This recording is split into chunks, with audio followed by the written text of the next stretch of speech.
માં 3 વિદ્યાર્થીઓને માર્યાનો આક્ષેપ લગાવવામાં આવ્યો છે। સોમનાથ રાધનપુરમાં બસમાં વિદ્યાર્થીઓને મારવામાં આવ્યો। બસ કંડક્ટર દશરથ ચૌધરીએ માર્યાનો આક્ષેપ કરાયો છે।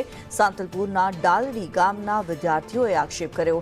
બસ લેટ કેમ છે તેવું પૂછતા બસ કંડક્ટરે લાફા માર્યા। કંડક્ટરે અપશબ્દો બોલી મારી ટી-શર્ટ ફાડી હોવાનો આરોપ લગાવ્યો છે।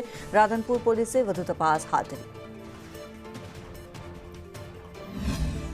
को कही गया 3-4 છોકરા આમ કરેલા છે ઉલેલા છે અમે ધોકા લઈને આપણે એને સુધારી બરોબર તો એને ફોન કર્યો પછી અમે અર્જુનભાઈને ફોન કર્યો તો અમે કીધું આ રીતની બાબતથી એને એમનાથી વાત કરી તે એને કીધું આમને તેમ અર્જુનભાઈનો નંબર આપવાનો એની ઓફિસ ક્યાં હે બધી મને કીધું પછી અમે જ્યાંથી વેરાવળ એમને ઊભી ના વેરાવળથી નીકળ્યા પછી અમે આગળ આવીને ક્યાં કલ્યાણપુરા પાટી આવીને અમને કીધું કે તમે કોઈને કે ફરિયાદ નોંધાવી કે ક્યાંય પોલીસ સ્ટેશને કે ઇન્ટરવ્યુમાં જો તમે કાંઈ જીધું તમને કોઈ બસમાં નહીં બેહારવામાં આવે અને બધે કંડક્ટર આવે છે ને તમે વારંવાર અમે કીધું કે બસ તમારી નથી બરોબર એમણે જેમ તેમ બોલવા માંડ્યો અને શર્ટ ફાડ નાખ્યું અને ગારું દેવા માંડ્યો બરોબર પછી ત્યારે અડબોતું મારી બે અમે વિશાલભાઈને બે અડબોતું મારી અને પછી અહીંયા રાધનપુર આ ટી-શર્ટ ફાડ નાખ્યું છે બે બટન કાલે સાંજે સોમનાથ રાધનપુર બસમાં જે કંડક્ટર દ્વારા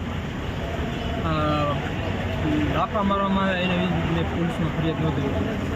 ક્યાંથી બેઠા હતા અને ક્યાં જતા હતા? હું સોમનાથથી બેઠો હતો અને રાધનપુર જતો હતો BRS એક્ઝામ ફોર્મ ભરીને કોલેજમાંથી આવતો હતો। શું બાબતે માથાકૂટ થઈ હતી? બસ કંડક્ટરને બસ કેમ લેટ થઈ એ બાબતે પ્રશ્નો કરવા બાબતે। તો તમને એવું પૂછતા શું કંડક્ટરે કીધું?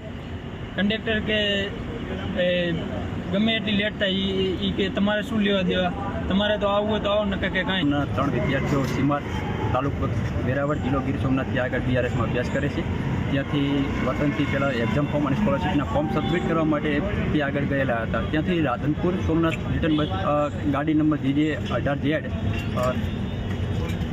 9150 નંબરની ગાડી હતી। તેમાં કંડક્ટર તરીકે ફરજ બજાવતા દશરથભાઈ ચૌધરી રહે સાતપુરા તાલુકો સાંતલપુર જિલ્લો પાટણના વતની છે અને આ લોકોએ કંઈક એવી વાતચીત કરેલી કે બસ કલાક લેટ હતી તે રીતે એમને કંઈક ગાડી ઝપાઝપી થઈ એ બાબતે અમે પોલીસ સ્ટેશન FIR કરાવી છે। સરકાર એમ કહે કે સલામત સવારી ST અમારી, શું આ સલામત છે ST અમારી?